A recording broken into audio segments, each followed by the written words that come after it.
भगवान सुखदेव श्री चक्रवर्ती सम्राट राजा परीक्षित को कहने लगे, राजन,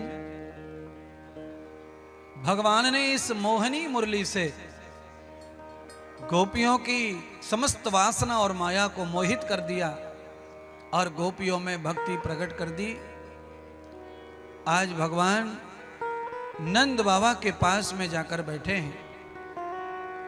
बाबा से कहा, बाबा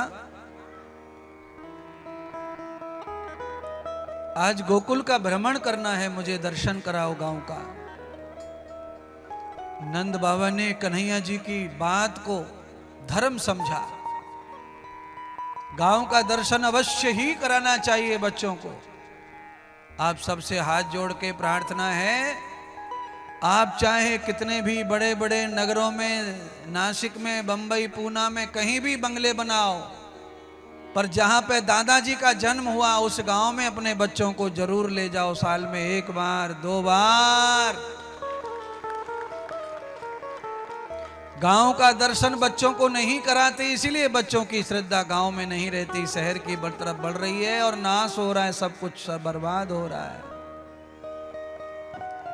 भगवान ये लीला इसलिए कर रहे हैं क्योंकि भगवान संसार को संदेश दे सकें कि हमें अगर जन्म लिया है तो हमारे जन्म गांव की परिक्रमा हमें अवश्य करनी चाहिए।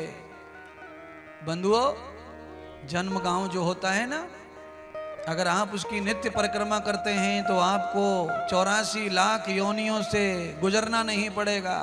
आप गांव की परिक्रमा से ही 84 की परिक्रमा से मुक्त हो जाते हैं। परिक्रमा करते गांव की नहीं है, गांव में बसे हुए जितने भी मंदिर, मस्जिद, गुरुद्वारे, सबकी परिक्रमा हो जाती है इस बहाने से। और आप जानते हैं, हर गांव में, पूरे महाराष्ट्र के हर गांव में पहले परिक्रमा का रास्ता होता था, पूरे गांव के चारों ओर। अब उसको अंग्रेजी में रिंग रोड बोलते हैं, रिंग रोड। क्या बोलते हैं? बोलो। अब रिंग रोड तो बन गए 5-6 नासिक में, पर परिक्रमा किसी रोड पे होती ना।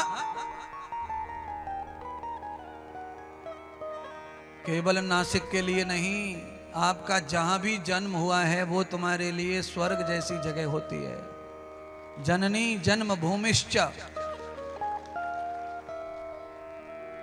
स्वर्गादरि गरीयसी।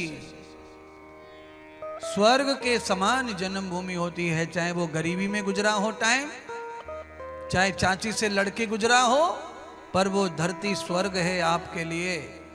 इसीलिए कभी कभी बंगले छोड़ करके 2 कमरे वाले घर में गांव में जाना चाहिए और वहाँ 5-6 दिन रहना चाहिए। अपने गांव के लोगों से मिलना जुलना चाहिए, सबके साथ में रिश्ता रखना चाहिए।